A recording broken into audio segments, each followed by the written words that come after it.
তারপরে আল্লাহর সাথে সদাচরণ হইতে হবে। আল্লাহর সাথে সদাচরণ হবে সহি আকীদা এবং বিশুদ্ধ ইবাদত বন্দেগীর মাধ্যমে। যারা বিশুদ্ধ ইবাদত বন্দেগী করে না, ইবাদতে ভেজাল আছে, খুলুসিয়ত নেই, নিয়তে ইখলাস নেই, আন্তরিকতা নেই, নিষ্ঠার সাথে ইবাদত বন্দেগী করে না, তাদের আল্লাহর সাথে সম্পর্ক খারাপ, তাদের জন্য দুর্ভোগ রয়েছে, তাদের জন্য সর্বনাশ রয়েছে। তাই আল্লাহ বলছেন ফাওয়াইলুল লিল মুসাল্লিন, ফা হারফে আতিফা, অতঃপর জি, ওয়াইলুন মানে হচ্ছে দুর্ভোগ, ওয়াইলুন মানে হালাকুন, দুর্ভোগ, ওয়াইলুন মানে হচ্ছে পরিতাপ, পরিতাপের বিষয়, এটাও করতে পারে বাংলাতে, আপনি বলতে পারেন। আর লাম হারফে জার মুসাল্লিন, মুসাল্লিন মুসাল্লুন কি এটা এক বচন না বহু বচন? বহু বচন। কিসের এক বচন? কি মুসাল্লি, অমুক মুসাল্লি বলছেন না, মুসাল্লি হচ্ছে এক বচন, একজন নামাজি, আর বহুজন হচ্ছে হ্যাঁ একাধিক হলে মুসাল্লিন। জি, তো আল্লাহ বলছেন ফাওয়াইলুল লিল মুসাল্লিন, সুতরাং দুর্ভোগ, সুতরাং পরিতাপের বিষয়, সুতরাং সর্বনাশ ওই সব নামাজিদের জন্য, ওই সব মুসল্লিদের জন্য, ওই সব সালাত আদায়কারীদের জন্য, সালাত আদায় করে তারপরে তাদের জন্য কি রয়েছে? দুর্ভোগ রয়েছে, সর্বনাশ রয়েছে, পরিতাপের বিষয় রয়েছে। এখানে যদি কেউ থেমে যায় তো কেমন অর্থ হবে? নামাজিদের জন্য কি দুর্ভোগ, এমনি তো নামাজ পড়ে না, আর এখানে কেউ থেমে গিয়ে যদি আল্লাহ আকবার, কেউ যদি বলে আমি গোটা সূরা পড়বো না, 3-4টি আয়াত তো হয়ে গেছে, ফাওয়াইলুল মুসাল্লিন আল্লাহু আকবার, রুকুতে চলে গেল, কি করলো? সর্বনাশ করলো না? এক জাহেল নিজেকেও সর্বনাশ করলো আর মানুষকেও সর্বনাশ করলো। যারা আরবি বুঝে বলে কি রে ফাওয়াইল মাসে তার ছাড়, নামাজ ছাড়, বলছে নামাজিদের জন্য দুর্ভোগ, তাই না? তাহলে বোঝা গেল যে কোরআনে কোন জায়গায় ওয়াকফ করে থামতে হবে আর কোন জায়গা থেকে স্টপ করে আপনি রুকুতে যেতে পারি এটাও জানতে হবে। কথা ঠিক কিনা? তাহলে অসম্পূর্ণ কথা। ফাওয়াইলুল লিল মুসাল্লিন, যদিও আয়াত আছে এমনি থামেন, আপনি শ্বাস থামান, কিন্তু এখানে থেমে গিয়ে রুকু চলে যাবেন অথবা পড়লেন আর এখানে থেমে গেলেন, গল্প করতে লাগলেন, না না না, মোটেই না, নামাজও নাই, কিন্তু হয়তো তেলাওয়াত করছেন আর হঠাৎ করে একটা লোক বলে আসসালামু আলাইকুম, আর ওইখানে তখন সেই সময় পৌঁছেছেন ফাওয়াইলুল লিল মুসাল্লিন, ওয়ালাইকুম সালাম, বন্ধ করে দিলেন, চললো, কিন্তু মন্ত্র পাঠ করছেন। আজকাল অধিকাংশ তেলাওয়াতকারী তো মন্ত্র পাঠ বুঝেই না যে কি পড়লাম, বলে দিল যে মুসল্লিদের সর্বনাশ, মুসল্লিদের সর্বনাশ, আর তারপরে গল্প করা শুরু করলো, অন্যায় কাজ করলো না। জি, তাহলে বুঝে কোরআন পড়তে হবে, এটা খুব জরুরি। কোন মুসল্লিদের জন্য সর্বনাশ? আল্লাযীনা হুম আন সালাতিহিম সাহুন, আল্লাযীনা যারা, হুম ওরা জমির, আল্লাযীনা ইসম মৌসুল আর হুম হচ্ছে হুয়া হুমা হুম জমির মুনফাসিল। আন সালা আন হারফে জার, সালাত, সালাত যেটাকে আমরা বাংলা ভাষীরা উর্দু ভাষীরা কি করেছি ফার্সি থেকে ধর্মকর্ম নেওয়ার কারণে নামাজ বানিয়ে দিয়েছি। সলাৎ, সলাৎ ইবাদত, সুতরাং সলাৎকে সলাৎ বলে উচিত। আমি মাঝে মাঝে নামাজ বলি, আবার দ্বিধাদ্বন্দ্ব লাগে, কিন্তু মানুষকে বোঝাবার জন্য মাঝে মাঝে বলি, তবে কারাহাতের সাথে বলি, ঘৃণার সাথে বলি, আমি পছন্দ করে বলি না, সোজা কথা। হ্যাঁ, যদি কখনো সলাৎ আল্লাহ নবীকে দুরুদও বলি আর সিয়ামকে রোজাও বলি, তা আমি কিসের সাথে বলি? ঘৃণার সাথে বলি, কারাহাতের সাথে বলি। এই সব শব্দটি পছন্দনীয় নয় আমার কাছে। হ্যাঁ, পছন্দনীয় হচ্ছে সম বা সিয়াম, পছন্দনীয় হচ্ছে সলাত আলা নবী, পছন্দ হচ্ছে আসলাহ, সলাত। জি, এগুলো হচ্ছে ইসলামিক টার্ম, পরিভাষা। সুতরাং সেটা যেইভাবে ইসলামে কোরআন এবং সুন্নাহ ওহীতে এসে ওইভাবে রাখা উচিত। আল্লাযীনা হুম আন সালাতিহিম, আন সালাতিহিম, আন মানে কি? আন মানে থেকে, আন মানে থেকে, মিন মানেও থেকে, কিন্তু প্রয়োগের ক্ষেত্রে পার্থক্য আছে। আন মানে সরে গিয়ে, থেকে। আন সালাতিহিম, তাদের সালাত হতে, সাহুন, সাহা ইয়াসহু, সাহা ইয়াসহু থেকে সাহুন ইসিম ফাইলের জামার সেগা, সাহিন সাহিয়ুন ওয়াহিদ, আর সাহুন হচ্ছে জামা। সাহুন মানে হচ্ছে উদাসীন, অমনোযোগী, গাফেল। জি, এগুলি অর্থ। তাহলে কি অর্থ হবে? ওই সব মুসল্লিদের জন্য সর্বনাশ রয়েছে, দুর্ভোগ রয়েছে। এর আগে বলেছি ওয়াইল নামক একটি জাহান্নাম আছে, তাহলে ওয়াইল নামক জাহান্নাম কার জন্য?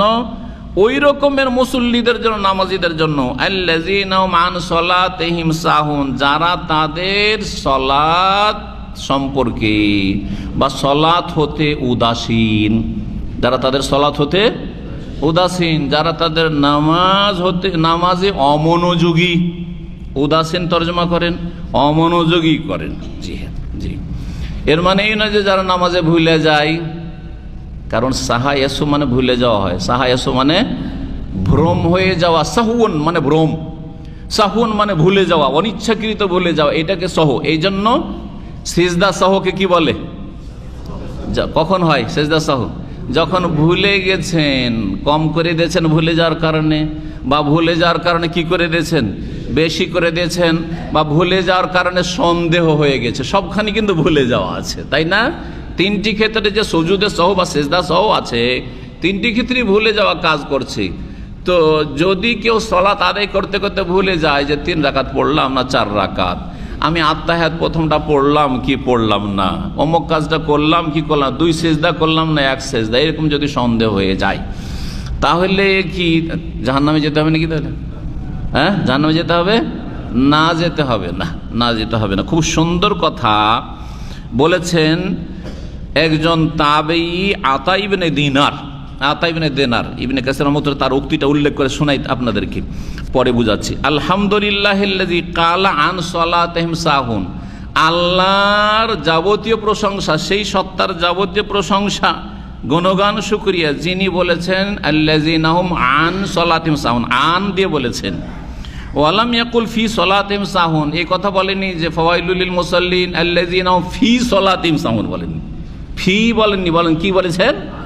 আন বলেছেন। ফি আর আনে কি পার্থক্য এখন তাহলে বুঝাই। যারা আরবি বুঝেন তারা তো বুঝে নেবেন ভালো করে, কিন্তু যারা ভালো করে আরবি বুঝেন না, বুঝবেন না। ফি মানে ভিতরে, যারা সলাতের ভিতরে, নামাজের ভিতরে কি করে, হ্যাঁ, ভুলে যায়, সাহুন, যাদের নামাজের ভিতরে ভ্রম হয়ে যায়, যারা নামাজের ভিতরে উদাসীন হয়ে যায়, অমনোযোগী হয়ে যায়, যার ফলে না ভুলেছে, ইচ্ছা করে হোক আর অনিচ্ছাকৃত অমনোযোগী হয়েছে বা উদাসীন হয়েছে একটু, তখনই কি হয়েছে, মেমোরি থেকে হারিয়ে গেছে, আরে ভাই 3 পড়লাম না 4 পড়লাম, হ্যাঁ, এখন আত্মাহাতে বসতে হবে না, উঠতে হবে, কথা ঠিক কিনা? ফি যদি বলতো তো নামাজের ভিতরে হয়ে যেত, তাহলে যদি কারো নামাজের ভিতরে এইরকম সহ হয়ে যেত তাহলে শাস্তির যোগ্য হয়ে যেত কিনা? কিন্তু না, শাস্তির যোগ্য কি? কেউ যদি অনিচ্ছাকৃত নামাজে এরকম ভুলে যায় তো তার শাস্তি হবে নাকি? গুনাহ হবে নাকি? না, কোনো গুনাহ হবে না। কোনো গুনাহ হবে? কোনো গুনাহ হবে না। ভালো করে শুনে রাখেন, কারণ নবী করিম সাল্লাল্লাহু আলাইহি ওয়াসাল্লামের সহ হয়েছে না হয়নি? 2 রাকাত সালাত আদায় করে সালাম ফিরে দিয়ে মসজিদ থেকে বেরিয়ে গেছেন, হয়েছে না হয় নাই? তারপরে কোনো সাহাবী সাহস করেন না, আবু বকর ওমর আছেন, কেউ সাহস করে না, কি জানি কি হইলো না হইলো, বলতে কারো সাহস হয় না কথা। একজন সাহাবী ছিলেন, তার নাম ছিল খিরবাক, জি হ্যাঁ, জুলিয়াদাইন, হাত বড় লম্বা লম্বা হাত, জি। উনি খুব সাহসী, বলে ফেললেন, বললেন আকুসরাতিস সালাতু আম নাসিতা ইয়া রাসূলুল্লাহ, নামাজে কসর হয়ে গেল সলাতে, নাকি আপনি ভুলে গেছেন? বলছেন লাম আনসা ওয়ালাম ইউকসার, আমি ভুলিও নি আর কসরও হয়নি। যে বাড়িতে বসে থেকে, মদিনা বসে থেকে, মক্কি মানুষের কসর আছে নাকি না মুসাফিরের? তো সাহাবী বলছেন ইয়া রাসূলুল্লাহ, মদিনায় আমরা কসর পেয়ে গেলাম, আর 4 পড়তে হবে না, এরকমটা হইলো জোহর আসরে, নাকি আপনি ভুলে গেছেন 2 সালাম ফিরেছেন? নবী সাল্লাল্লাহু বলছেন না, কোনোটাই হয়নি, কোনোটাই বলা হচ্ছে, তারপরও খেয়াল আসছে না, চিন্তা করেছেন গুনাহ হবে নাকি? গুনাহ হলে আল্লাহ নবীকে এরকমটা করাইতেন না, তো নবীকে দিয়ে কেন করাইলেন? নবীর তো এরকম সাধারণত হয় না, কেন করাইলেন আল্লাহ রাব্বুল আলামিন? যদি নবীর না করাইতেন তাহলে আজকাল ইমামরা রেহাই পেত না মুক্তাদির কাছ থেকে। মুক্তাদিদের যে ঝড় তুফান চলতো, জুলুম অত্যাচার চলতো ইমামের ওপর, আল্লাহ ভালো জানে, কিন্তু ইমামরা অন্তত বলতে পারবে যে আরে ভাই নবী সাল্লাল্লাহু আলাইহি ওয়াসাল্লামের এরকম সহ হয়েছে, আমার তো হইতেই পারে, ঠিক না? কথা বোঝা গেছে? আজকাল দেখছেন না, একটা ইমাম ভুল করলে কি যে শুরু করে মুক্তাদিরা, 1 মিনিট দেরি হইলে কি অবস্থা, 1 মিনিট আগে হইলে কি অবস্থা, একটা ভুল হলে কি অবস্থা, জি। অথচ নামাজি পড়ে না হয়তো, আর যারা নামাজ পড়ে না তারাই বেশি বাড়াবাড়ি করে, যারা আধা নামাজি তারাই বেশি বাড়াবাড়ি করে, যারা বেদাতি নামাজি তারাই বেশি বাড়াবাড়ি করে। এই নামাজ হইল না, কিরকম করে নামাজ পড়িয়ে দিল, হইল না, এরকম এগুলো কে করে? বিদাতিরা বেশি করে এগুলো, আর না হলে বেনামাজি আধা নামাজিগুলো বেশি করে। যারা জ্ঞানীগুণী মানুষ, যারা পড়াশোনা মানুষ, তারা কখনো এইসব করেন। ফি সলাতহিমের অর্থ ওইটা হয়ে গেল। ফি বলেন, কি বলেছেন? আন সলাতহিম, যারা তাদের সলাত হতে উদাসীন বা সলাতের ব্যাপারে অমনোযোগী, সলাতের ক্ষেত্রে অমনোযোগী। কারা তারা? কয়েক রকম হইতে পারে। যারা সলাতে কিছু শর্ত রয়েছে, শর্তগুলি ঠিক করল না, ভালো করে উজুই করলো না, কিবলা যে কোন দিকে তাই তলাশ করলো না, গেল কোনো হোটেলে গেল বা নতুন জায়গায়, আর একদিকে শুরু করে দিলে হলো। মরুভূমিতে নামাজ শুরু করলো কোনো জায়গায়, একদিক শুরু করলি তো হইলো, কাউকে জিজ্ঞাসা না, না না এরকম করবেন না। শর্ত, তারপরে রুকুনগুলি এত তাড়াহুড়া করছে, রুকুনই ঠিক রাখে না, না তার কিয়াম ঠিক আছে, না রুকু ঠিক আছে, না সুজুদ ঠিক আছে, ধাই ধাই ধুই ধুই মুরগির ঠোকর মারার মতো। জি, এদের জন্য এই শাস্তিগুলো। জি হ্যাঁ, ওয়াজিব ছেড়ে দিল, এদের জন্য এই শাস্তি রয়েছে। সুন্নতের ক্ষেত্রে এই শাস্তি না হইলেও সুন্নত যারা ছাড়ছে, কেন ছাড়ছে? যদি সুন্নত সম্পর্কে এলেম নেই, রফায়দান জানে না, আমিন জোরে বলতে হয় জানে না, এগুলো জানে না, সেই জন্য ছেড়েছে, তাহলে গুনাহগার নাই। কিন্তু একটা লোক জানলো, তারপরে আমি এইসব হাদিস মানি না, কেন মানি না? আমি মযহাব মানি, সেই জন্য, তার অবশ্যই গুনাহগার। কারণ মযহাব হচ্ছে ইমামের কথা, আর হাদিস হচ্ছে রাসূলুল্লাহ সাল্লাল্লাহু আলাইহি ওয়াসাল্লামের আদর্শ, সুন্নাহ, তার কথা অথবা তার আমল। সুতরাং আপনি কাকে প্রাধান্য দিলেন আপনার জীবনে? আপনার জন্য লাকাদ কানা লাকুম ফি রাসূলিল্লাহি উসওয়াতুন হাসানাহ বলা হয়েছে না? লাকাদ কানা লাকুম ফিল মাযহাবি উসওয়াতুন হাসানাহ বলা হয়েছে, লাকাদ কানা লাকুম ফিল ফিকহি উসওয়াতুন হাসানাহ বলা হয়েছে, লাকাদ কানা লাকুম ফিল ইমামে উসওয়াতুন হাসানাহ বলা হয়েছে। বুঝেন একটু ভালো করে, তাহলে বোঝা গেল যতক্ষণ জানেন না অসুবিধা না, আল্লাহ সুন্নতের ক্ষেত্রে ছাড়বেন, হয়তো নেকিটাই কমলো। কিন্তু যখন জানলেন কেন ছাড়ছেন, জানার পরে যদি আস্থা না হয় সেটা আলাদা কথা, কিন্তু জানার পর আপনি খোঁজ করেন। কমপক্ষে যদি একজনের কথার উপর আস্থা না হয়, তাহলে আপনি নিজেই খোঁজ করেন, নিজে হাদিসের কিতাব নাড়াঘাটা করেন, দেখেন যে কোনটা সহিহ সুন্নাত, ওই মোতাবেক আমি সালাত আদায় করব। যদি এটা না করেন তো অবশ্যই আল্লাহর কাছে পকড়া হইতে পারে। জি, সতর্ক হওয়া উচিত। তারপরে সলাত হতে উদাসীন আর এক রকম হচ্ছে যারা সলাত মোটেই পড়ে না, বেনামাজি, পুরো উদাসীন, অথবা আধা নামাজি, 3-4 ওয়াক্ত পড়ে, মাঝে মাঝে পুরা, মাঝে মাঝে কম, ফজরটা পড়ে না, বলছে শেখ সবই পড়ি কিন্তু ফজরটা পারি না, একটু দোয়া করি, তাই না? দোয়া দিয়ে পার হয়ে যাবে ও। জি, দাওয়াত নিবে না, ও দোয়া দিয়ে পার হবে। ইসলামের দাওয়াত দিলে ওটা কবুল করবে না। ফজরে ডাকলে হাইয়া আলাস সালাহ হাল ফালা দাওয়াত নয় তো, দাওয়াত আসো, দাওয়াত দিচ্ছে, দাওয়াতের দিকে আসবে না, শুধু দোয়া দিয়ে ও নাজাত পেতে চায়, কখনো দোয়া দিয়ে নাজাত হবে না। জি, যতক্ষণ পর্যন্ত দাওয়াত কবুল না করবে, আগে দাওয়াত কবুল করতে হবে, তারপরে দোয়াতে কাজ করে, ভালো করে শুনে রাখেন। জি, এইরকমই যারা সালাত আদায় করে, কয়েক রকম বলছি কিন্তু ভালো করে শুনবেন। নামাজে উদাসীন এবং ওদের জন্য ওয়াইল নামক জাহান্নাম, ওদের জন্য দুর্ভোগ, পরিতাপের বিষয়। কারা? যারা সালাত আদায় তো করে কিন্তু টাইম পাস করে। সূর্য ওঠার পরে ফজর নামাজ পড়ছে, হ্যাঁ, আসরে ডিউটি থেকে এসে আসর এখানে ঘুমিয়ে গেল, দিল আসরকে এই সন্ধ্যা 5টা-6টায় পড়ছে, হ্যাঁ, অথবা মাগরিব পরে পড়ছে, এসে মাগরিবের একটু আগে অনেক ভাইরা ডিউটি থেকে আসে 5টার সময়, 1 ঘন্টার টাইম আছে, এই টাইমটা লস করবো, দিল ঘুম, মাগরিব এশা গেল, এশা পরে অথবা এশার সময় মাগরিব পড়ছে।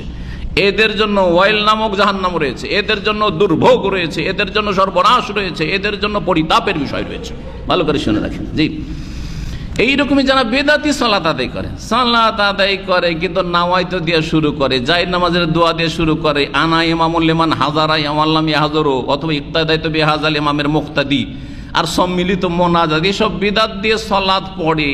তারা নামাজের ক্ষেত্রে উদাসীন। নামাজ শিখতে হবে, সালাত শিখতে হবে, সহি সালাত, ওর ধারে না। আরে সারা জীবনে এতদিন ধরে সালাত আদায় করছে, নামাজ পড়ে আসছে, আজকে আবার সৌদি আরবে এসে নামাজ শিখতে হবে নাকি?